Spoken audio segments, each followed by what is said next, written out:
йөрмәсәң дә, ниләр генә күрмәсәң дә, илдә, ни дисәң дә, ил күзе бар диләр. Ят хәләттән, чит хәлләрдән, кыргый касафәттән чыгу юлларын бүген һәр халык үзенчә эзләп азаплана. Үз кыйбласын таба алмыйча, хәлсезлекнең чигенә чыгып, җил буенча үз барышлары белән тәгәри.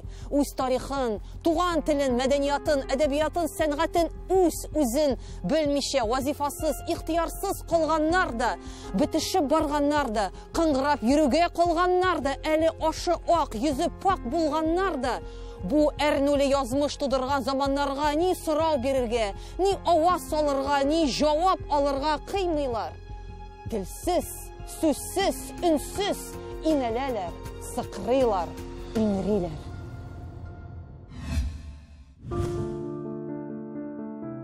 Һәр чәчәкнең үз исе, һәр халыкның үз төсе. Борынгы тарихлы төрле сөйләм культураларын, тел үзенчәлекләрен үзенә сыйдырган, төрле кабилә гаиләгә караган, гасырлар дәвамында үз кабыгына гына бикләнеп калмыйча, төрле буыннардан үтеп, бер-берсен туендырган, бер-берсен тулыландырган, үстергән, үз мәдәниятын, сәнгатен тудырган һәм бар көчен, куәтен биреп саклаган, киләчәк буыннарга бай мирасын тапшырырга ниятләгән Россиядә рәсми мәгълүматларга караганда гына әле 195 милләтнең яшәве билгеле. Табигатьнең байлыгы, матурлыгы, яшәешнең төп мәгънәсе ысулы ул төрлелектә һәм үзенчәлектә. Бу үзенчәлекнең зуррагы да, биегрәге дә, акыллырагы да, алдынгысы да, артка калганы да булмый. Һәр халык аеры һәм тигез булып бу дөньяда яралган һәм дә бу дөньяда тигез хокукларда яшәргә яратылган. Әмма ил гаме күңелләргә тулганда, колакларыбыз дөнья хәбәрләренә сак булганда, үз халкы язмышына гызырлы карашын төбәгәннәрнең бу заманга әрнеп салган авазы ишетелә башлый. Тел сәбилектән, беренче сөйләшкәннән, сәби тел айландырганнан башларга керек. Ана телдә сөйләшеп алай булмаса, тел кетип калык диде. Бу саатларда сәби саатларда алгын бар иде. Бу саатларда сәби саатларда ана тел жокту. Бездә бу саатта бурулу жарсу барды. Аталан ала сәбиләрне укытырга эзләмәйдиләр. Неки саатта бер еге ол бу дип хабарла, кесегез билесез, дөньяда булган хабарларны куру Россиядә телдә ул.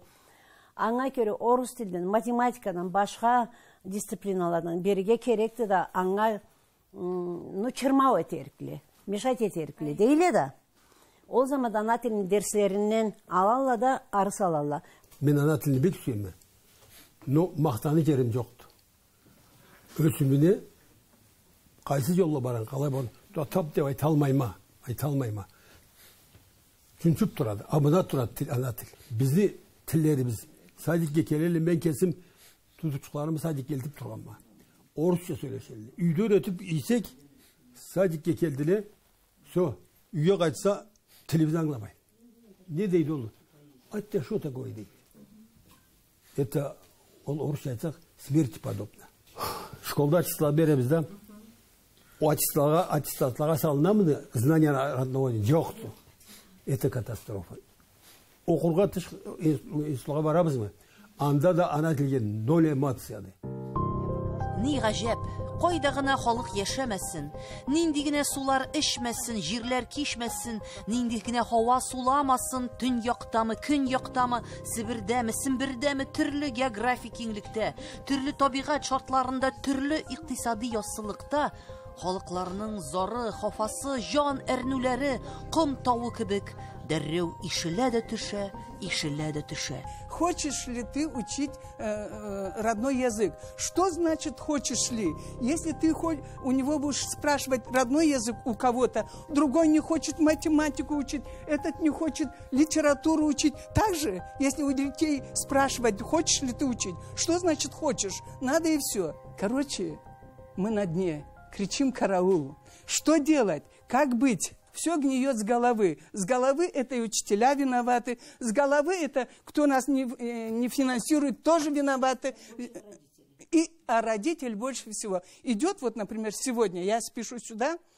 Вы знаете, мать 2 детей тянет, за руку одного взяла, тот другой держит, и она с телефоном разговаривает и кричит: быстрее, я тебе говорю. И его по-русски ругает. Да что это такое? Но неужели нельзя ребенку ласковое слово на карачайском «Кельджаном дерге», да? Мы сами виноваты. Никто нас не душит, но не издание книг, это государство виновато, а что язык пропадает. И не учителя, мы сами, родители, виноваты прежде всего. Я так понимаю. Сегодня парадокс в том, что даже многочисленные по сравнению с нами народы оказались в такой же ситуации, как мы, когда угроза над языком возникла в очень серьезном виде.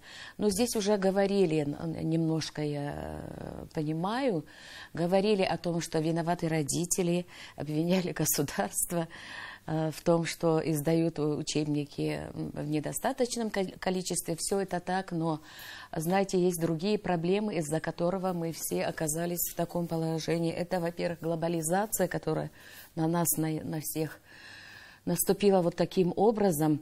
А во-вторых, конечно, государство тоже перед нами очень виновато. Вот в то время, когда я училась, у нас было 4 часа языка и 3 часа литературы. 7 часов. Практически каждый день. Я выросла в семье, где с мамой я говорила совершенно на другом языке. Сегодня я могу спорить с любыми профессорами и академиками, потому что основа моя такова, и которую я получила в школе. Дело в том, что другая причина, о которой вот вы, наверное, даже не догадываетесь, но знаете все, это то, что отток из сел в городскую местность. Вот эти апартаменты, которые возвышаются над нами, которые вбирают в себя каждый по одному аулу, подумайте только над этим. Они все разрушают вот эту систему. Родитель уже не в состоянии справиться, потому что, во-первых, уши ребенка, глаза ребенка заняты интернетом, телефоном, в школе русский. При всей нашей любви к русскому языку наш долг сохранять наши родные языки.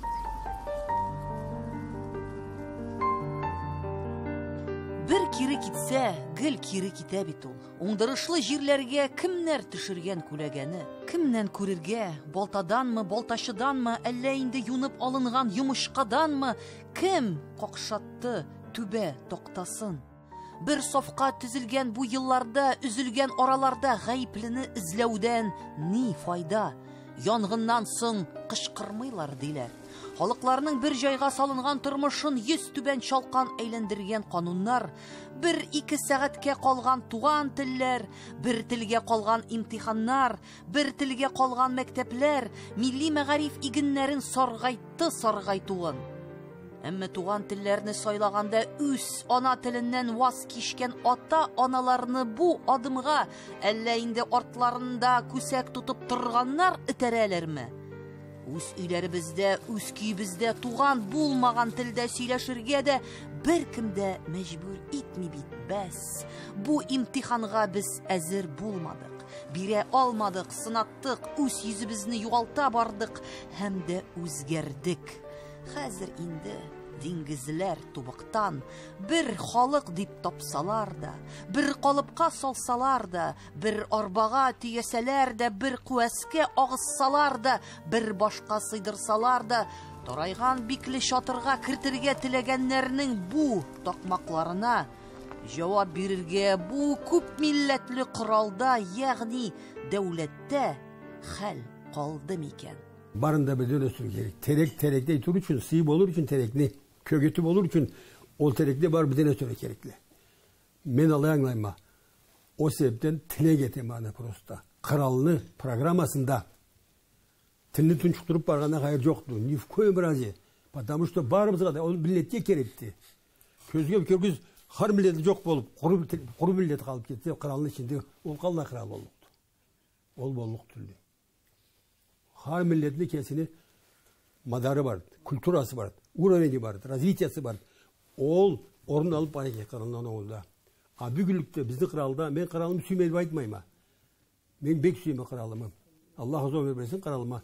No kral kararga gerekti. Bulağa atölye saklar şu kral. Kralın içinde yüzden artık millet yaşaydı. Alanı barında tillerini saklara gerekti. Alanda kultura var. Her milletli kesini kulturası var. менталитеті барды, уровень знаний барды. И кесін индеті барды қар миллетіне. Аланы сақлар үшін байлық олды қыралда. Ол байлықын сақлар үшін қырал ана тілдегі ұлы өспелерге керек. Әлбәттә, Россия яңа кануннар кабул итеп, безнең инде бер кысаларга кертте. Һәм без шуннан соң ничектер менә стопорга кирип, русча әйтмешли туктап калдык кебек, әйеме? Бу юнәлештә безнең бит инде иң югары органыбыз Дәүләт Советы бар. Иҗтимагый оешмабыз Татар конгрессы бар, шулай бит. Менә элегрәк шундый тәҗрибә бар иде, ниндидер милли мәсьәләләрдә, әлбәттә Татарстанга карап торалар иде һәм Татарстан милли республикаларга мөрәҗәгать итеп, үзенең инициативасы белән кирип, шулар берләшеп Мәскәүгә мөрәҗәгать белән чыгалар иде. Ни өчен без бүгенге көндә менә шушы инструментны файдаланмыйбыз? Ни өчен без тынычланып калдык та, ни өчен без башка милли республикаларны үзебез тирәсенә җыеп, теге ул бит менә юдрыкны бит аны тупласаң гына бергә була.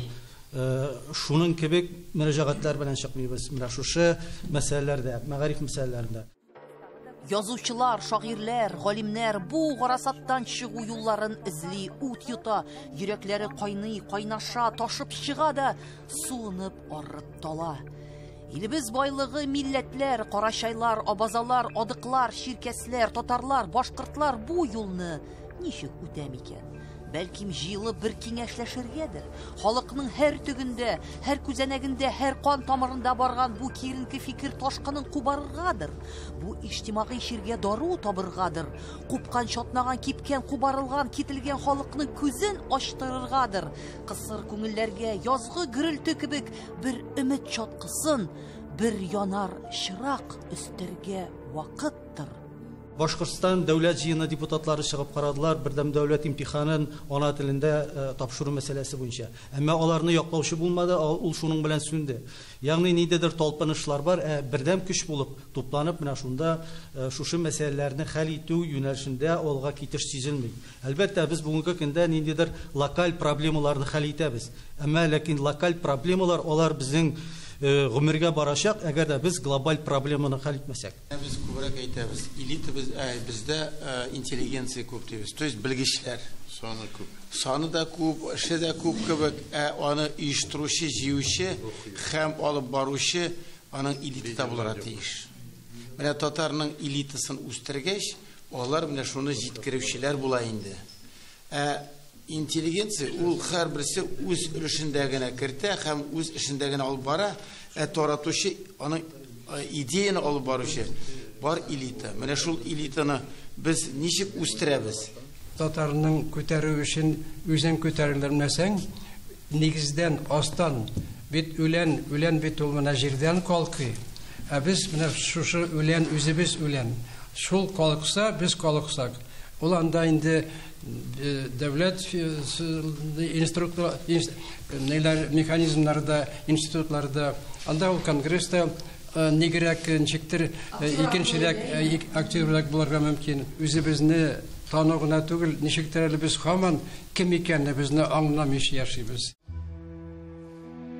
Исхакый ничек дигән әле тартышуда гына табарсың үз хакыңны.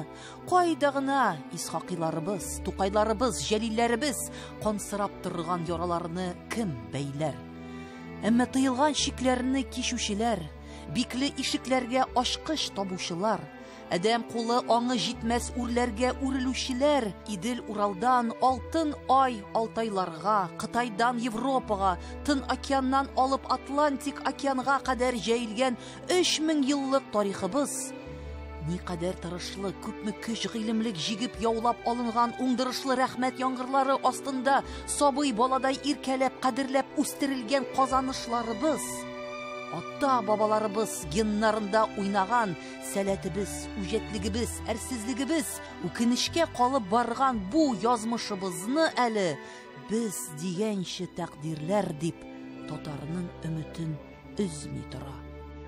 Biz менә төбәкчеләр эшләгәндә, беренче чиратта менә сәяхәткә барганда да бу Энгел абыйның әйткән сүзләре тотар тик генә тормый.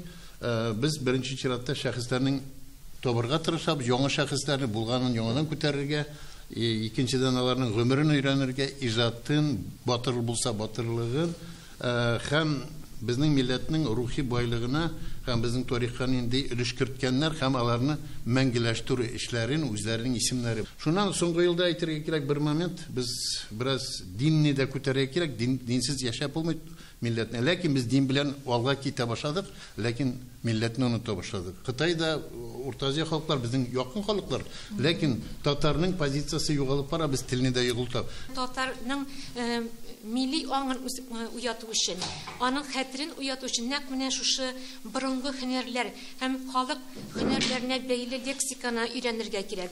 Аны сакларга кирәк. Чөнки бу һөнәрләрдә безнең борынгы тамырларыбыз, анда борынгы сүзләр менә бүгенге көнгә кадәр шушы һөнәрчелек аркасында килеп җиткәннәр. Һәм шушы эшләр һәрвакыт безнең тел галимнәре, тарихчылар, археологлар бердәм булып шушы фәнни тикшеренү эшләрен алып барырга тиешләр. Мин үземнең хезмәтләремне 7-8 телдә хәзер бастырам. Чөнки татар һәм рус телләрендә генә түгел, үзем чит илдә, Португалиядә, Болгарстанда һәм башка илләрдә студентлар һәм аспирантлар белән эшлим. Һәм аларга да шушы телләрне өйрәнүне һәрвакыт аларга басым ясыйм. Чөнки бигрәк тә үземнең туган телем татар теле өчен горурланып, менә шушы телләрне өйрәнергә кирәклеген әйтәм. Чөнки безнең бик күп бәхәсле сораулар хәтта хәзер туа. Хәтта татар калфагын татар түгел диләр, әйме? Татар түбәтәен татар түбәтәе түгел диләр. Ә безнең менә шундый фәнни эзләнүле эшләр булса, ул вакытта инде безнең исбатланган, дәлилләнгән булыр иде менә бу эшләр, шулай бит? Әлбәттә шулай. Чөнки безнең Россиядәге галимнәр, түркологлар, алар әле һаман шул күчмәннәр дигән теорияга ябышып яталар.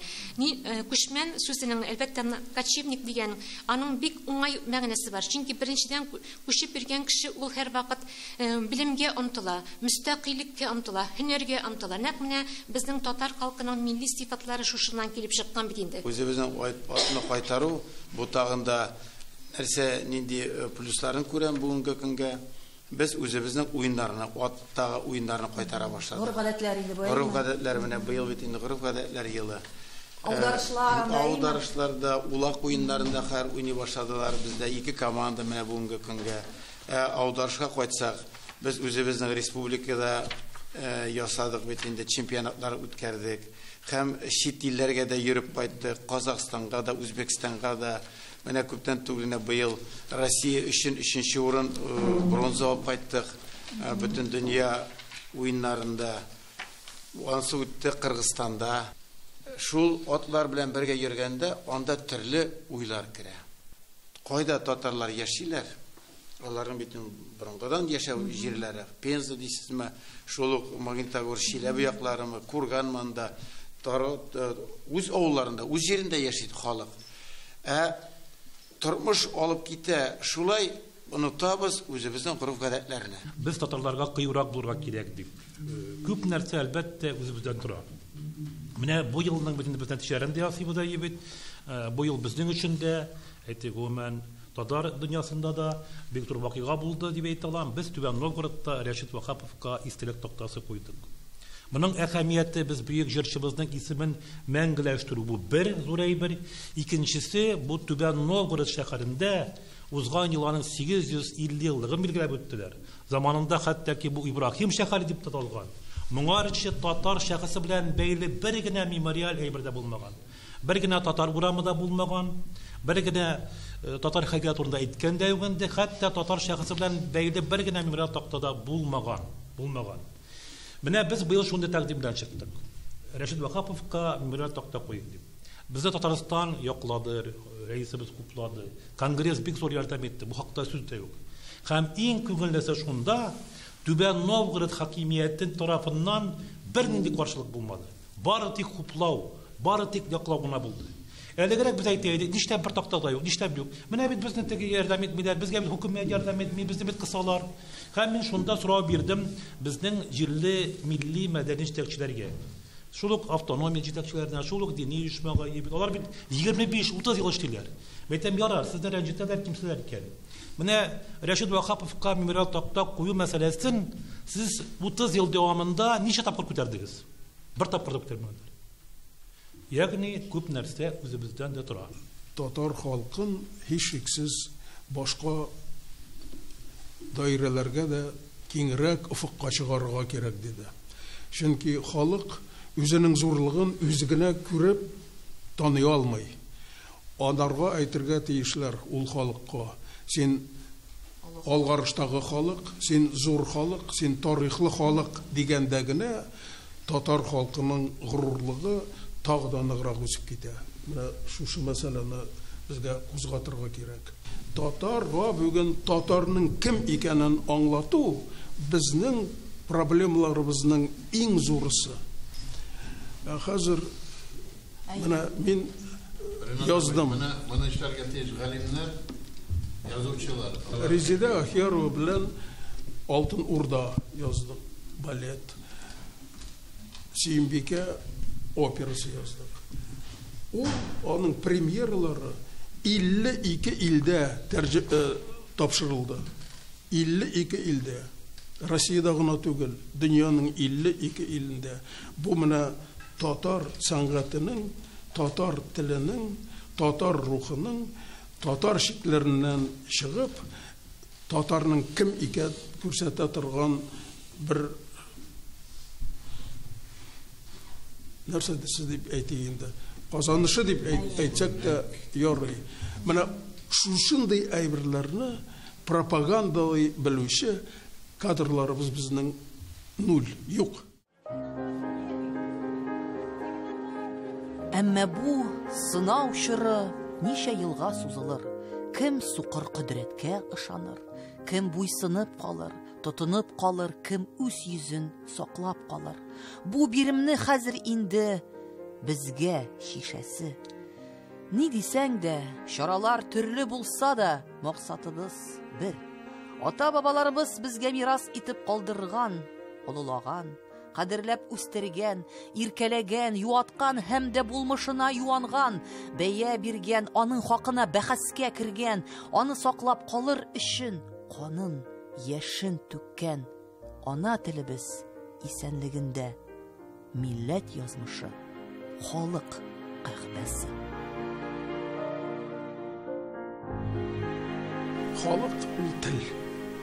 Без телибезме, теләмибезме? Тел. Тел биттеме? Латиннар битте, телләре сакланып калды.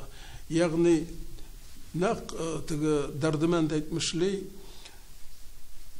сөт калыр, ватан китәр. Сөт калыр, ватан китәр дигән Дәрдемәнд әйткән. Сөт ул тел.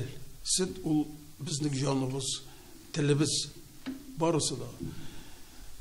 Минем бер әсәрдә кичкенә генә үзеп бар. Татарча җырлап аш пешер. Һәм эпикис телемләп. Кухня теле кадерлерәк парламентлар теленнән дигән. Әгәр дә кухня теле бетсә, парламентта нәрсәгә кирәк ул тел? Кирәкми. Кухняда да булсын, өйдә булсын. Барсы, мин бит инде кухня теле дип хуштанлыклар өчендә әйтәм. Иң беренче буларга гаилә теле булырга. Гаилә теле, гаилә, кухня теле ул гаилә. Бик күп гаиләләр русча гына сөйләшә. Ни кызганыч. Бик кызганыч. Хәтта авылларда да. Шуның өчен безгә әлбәттә татар телендә дөрес әйтәсең. Иң беренче урынга чыгарга кирәк. Иң беренче урынга. Татарның яшәеше ул тел. Аның теле ул аның тарихы, аның бүгенгесе һәм аның киләчәге. Шуны әлбәттә без бүгенге көнне гаиләдә генә түгел, дөрес әйтәсең, кухняда гына түгел, гомумән бөтен дөньяга таратырга тиешбез. Таң вакыты. Татар йоклый. Мин йокысыз уянам. Уянам да тиле кебек тик бер үзем уйланам. Тормыймын үзем, ятам, ятмас идем дә. Җибәрми атадан калган хатам.